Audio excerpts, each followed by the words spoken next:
Hey folks, welcome back to Retirement Roadmap with MasterPlan Retirement Consultants. My name is Evan Fricks, and with me as always, retirement planner Mark Fricks. Lately, we've been discussing taxes in retirement and strategies to create a tax-efficient retirement plan to carry you over the course of your retirement. Once you have a plan in place, another consideration is what tax liabilities am I passing to my heirs? Unfortunately, like most estate and legacy planning, it often takes a bad experience to prompt a person to get their own affairs in order. We've seen that a few times, right, Mark? Yeah, people come to us for help, but it's after the cow's out of the barn. Is that kind of how you put it? And so you can't reverse hardly any of this kind of stuff. So I've got one estate planning story I used to tell when I taught a lot of estate planning, and it actually occurred at a former firm, and it's just everything that could go wrong went wrong. And so it's so important, and it's so complicated, and even we sometimes have to go back and research how something's working or doesn't work because things change. We've had two major changes in the last 4 years on taxes, and when it comes to inheritance and things of that nature. So it's absolutely imperative you get help. So we're going to look at some common points that people tend to get stuck on or maybe even overlook, or rather don't even know exist. A lot of them have to do with finances and understanding how certain rules work and don't work, specifically starting out when you inherit an IRA. There are rules for nearly every situation. Spousal rules, inheriting an IRA is one thing, but then if you're a child of the deceased or a relative or whatever that beneficiary that's non-spouse, there's different rules on all of those as well. And rules about if they've already started RMDs, required minimum distributions, or haven't started them yet. There's rules, special circumstances where you don't have to follow the exact rules.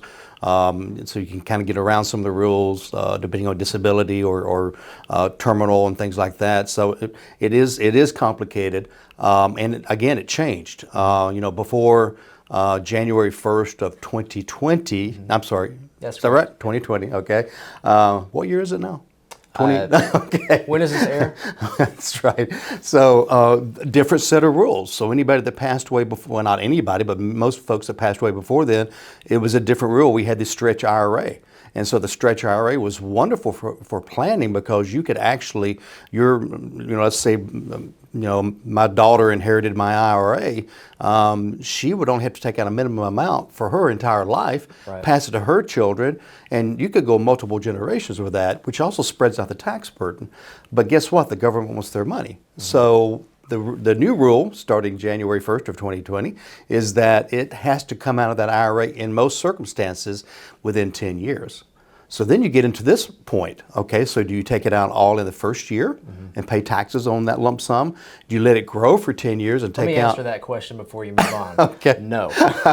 Well, in most cases, no, right? Do you wait till 10 years and take it all out then when it's worth twice as much and pay more taxes? And by the way, taxes will probably be higher then, right?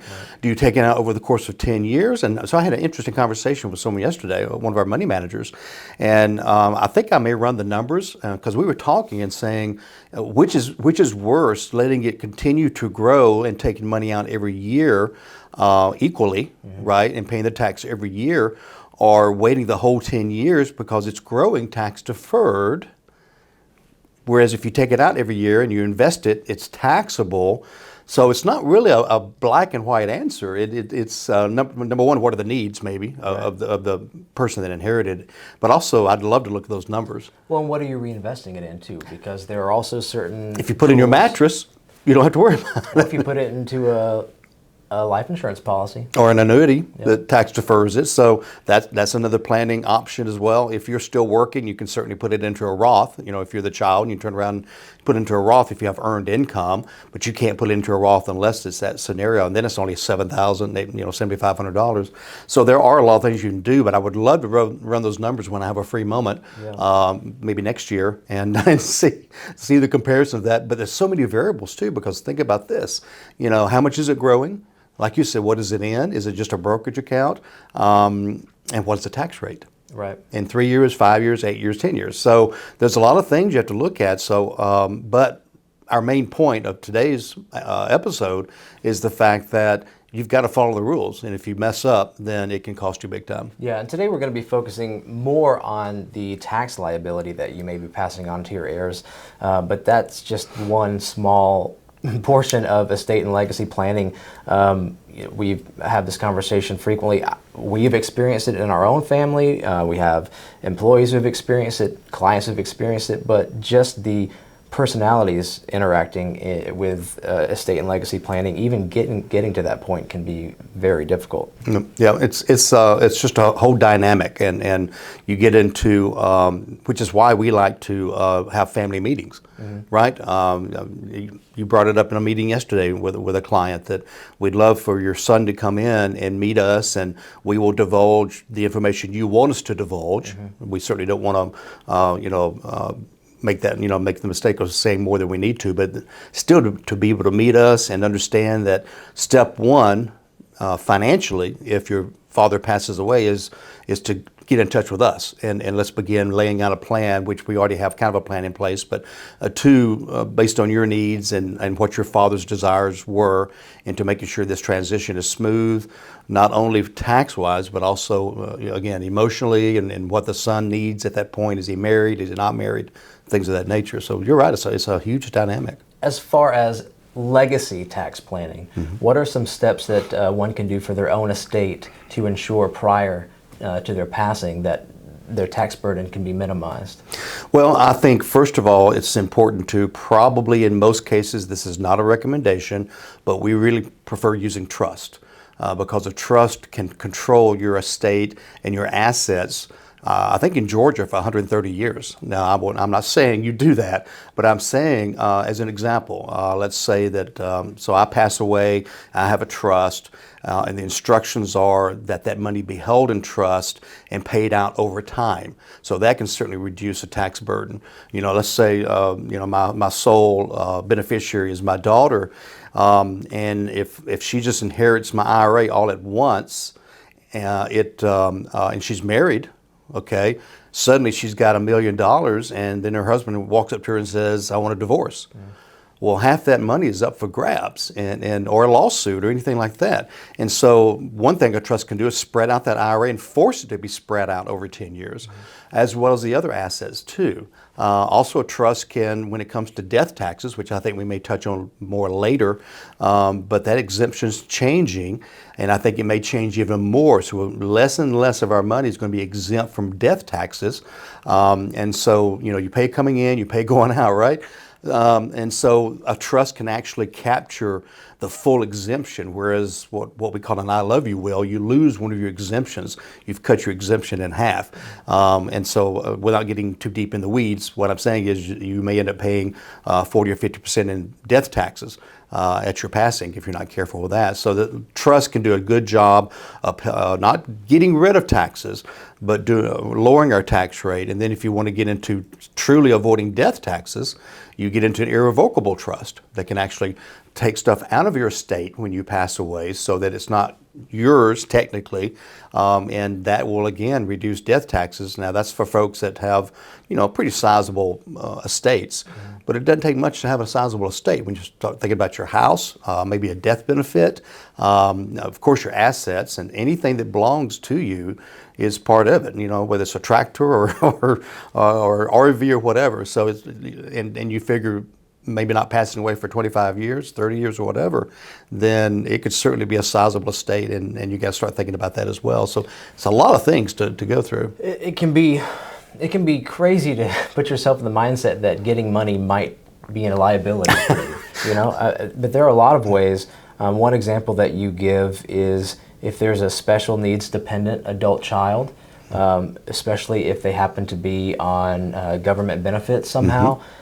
If they have extra income coming in, that could derail their benefits. Yeah, from an inheritance, all of a sudden, a special needs adult child, like you said, that's on benefits from the government. Those are based on kind of a needs-based. So if you have too much money or too much money coming in per month or whatever, you can lose those. And so if suddenly an inheritance of even $50,000 can screw up the benefits. And so then you start talking about special needs trust that can still take care of that special needs adult, but not mess up other benefits they're getting that can be very important to them, especially on the medical side. Well, and I know this is changing the conversation slightly, but everyone's situation is case by case, and the primary goal is what they need while they're alive. But based on their need, is it worthwhile to look at minimizing deferred accounts while they're alive? Well, that's a big part of what we do, as you know. We are very, we think it's very important to have a strategy of trying to reduce those IRAs, 401ks, 403bs, even to the point of, and there's a couple of things you can do. Number one is if you retire, in your early 60s, live off the IRAs and delay your Social Security, and let's spend those IRAs down some. You can do Roth conversions. We've had whole shows about those items. You can convert into specially designed life policies that work like a Roth, which will also provide possibly long-term care needs and death benefits. So yeah, we always talk about, especially now that, since taxes are still relatively low, believe it or not, they are, but they are going up unless Congress acts in 20 months. And so we're trying to do a lot right now as well to lower, not only our clients' tax burden in the future in retirement, but their kids and maybe even grandkids. Yeah. If a adult child, let's say, inherits a Roth IRA, no more taxes are going to be paid on that. Nope, that comes out tax-free. Right. But they still have 10 years to empty the account? Yeah, that's a shame. I wish they could keep it. That doesn't make any sense. Yeah, I'm not sure why the government would force that, because we know why they force it on an IRA. To get their they money. want the tax money, right? But they're not getting any tax money. But I will tell you, I think I figured out why. When that money comes out of the Roth, what does that adult kid do with it? Spend it. Well, probably. Good point. Was that the wrong answer? That Ferrari is looking better and better. Hopefully, if the parent did a good job, they reinvest it. So if they're reinvesting it, most likely they're again putting it in something that may generate taxes. Capital gains, interest, dividends are taxable, right? And so maybe that's the government's thinking, let's get it out of that tax protected. We're not going to get taxes as it comes out, but we might get some taxes down the road, the growth. Folks, I want to take a moment to point you to our website, MasterPlanRetired.com. There you can find a link directly to Mark's calendar and schedule your complimentary consultation, which is actually two different conversations with Mark. One, you kind of discuss your own retirement hopes and dreams, give us some information. The second, we run a series of reports for you to give you a 10,000-foot view of your own retirement, see where you stand today. If you were to turn that retirement on, where are your strengths, where are your areas of opportunities and for growth. So yeah, check that out, masterplanretire.com. You can also call us at the office, 770-980-9262. Next topic, estate taxes. Yep. Now this is a tricky one. People don't often think about that. Actually, I would rather we think about that, but it seems like most people consider the ceiling too high to be worried about. Right, and we touched on this earlier, but we're going to get a little bit more specific now. So the exemption right now, and you have the exact number because it changes a little bit every year, but per person the exemption is 11 million? As of 2024, so it went up this year, yeah. 13,610,000. Okay, so that's per person. So if you're a couple, that's 26 point something million or 27 million. So that's a lot of money. So if you have the proper paperwork, and your will or trust has the right language, you can capture both exemptions. Because what happens is, again, if you go on a LegalZoom or you go to a non-estate planning attorney in many cases, you have an I love you will. Honey, I love you, here's all my stuff. I die, my spouse gets all of my stuff, my exemption is gone. So she's left with a 13 million exemption.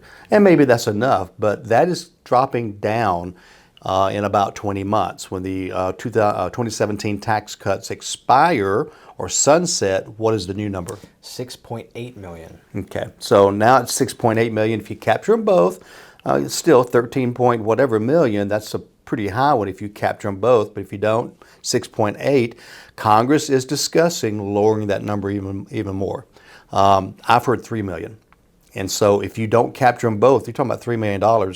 That's upper middle class. That's a lot of people that have more than, But if you add in death benefits and things like that, it's actually pretty attainable. Maybe that's what I'm saying. You've got a $500,000 death benefit, which is part of your estate when you pass away, right?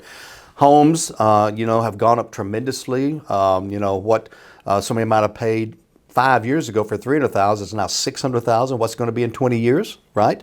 So it's going to add up quickly. And we do estate or death tax planning as part of what we do. It's something that people lose. Now think about this.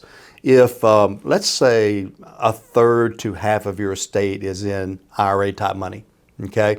And they want the IRS wants their money pretty quickly. So you may have to take money out of an IRA,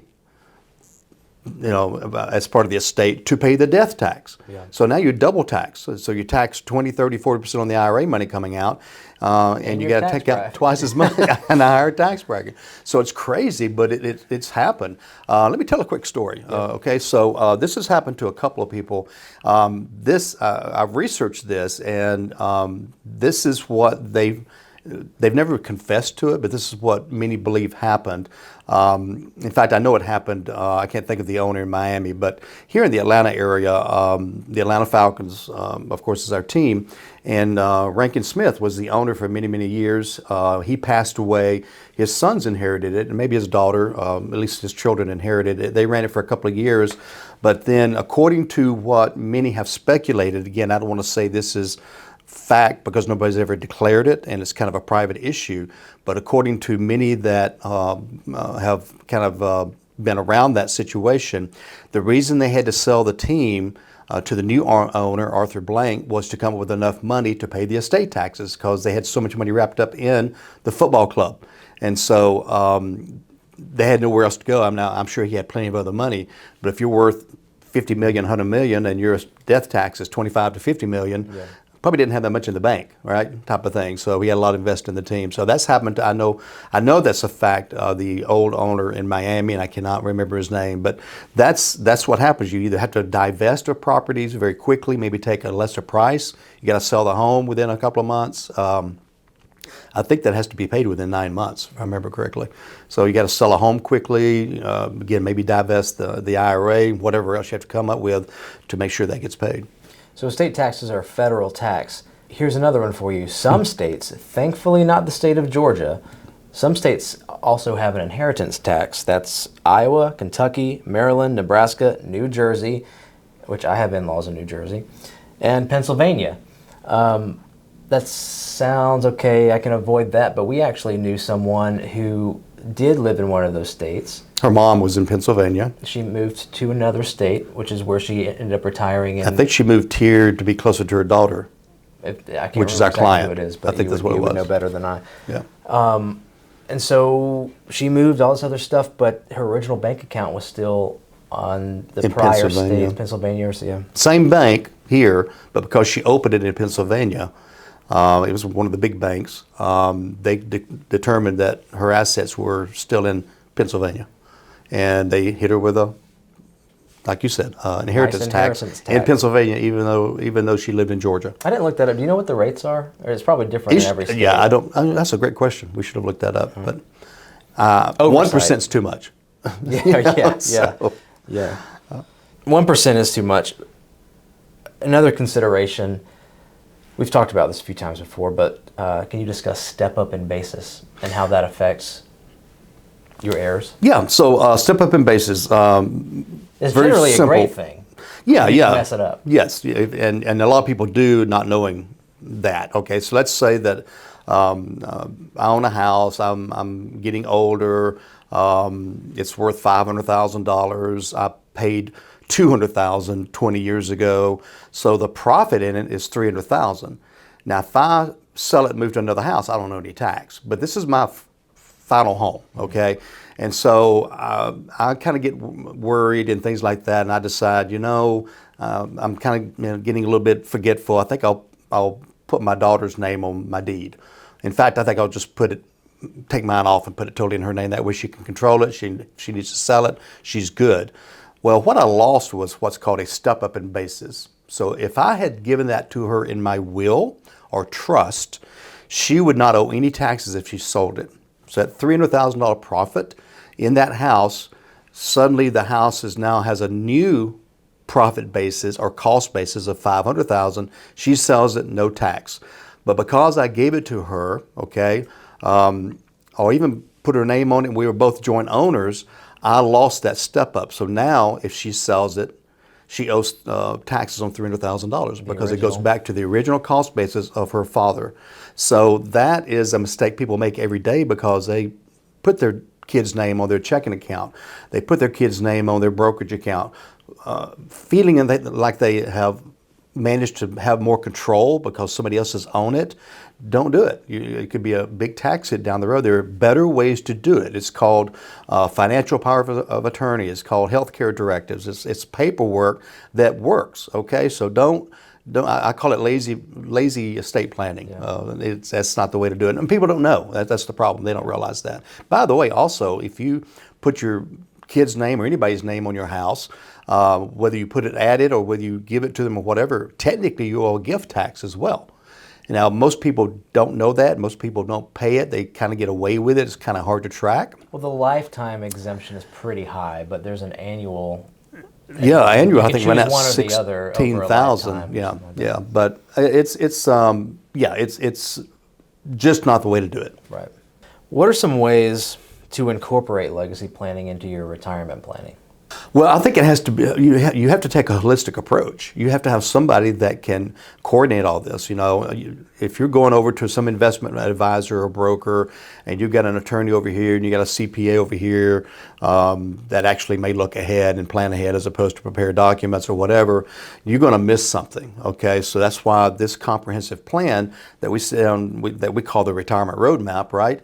We're looking at all those little caveats to make sure that there are no gullies between areas or there's no potholes or whatever, because it really does have to come together. You have to understand every bit of that, or you're going to miss something. Yeah. And so you have to, when we start converting Roths, we have to understand what's the outcome of that in this generation and the next generation. What's the positive? Are there negatives? Whether it's anything we're talking about. So it really does have to be a comprehensive, holistic approach with a fiduciary that has your best interest at heart. Yeah.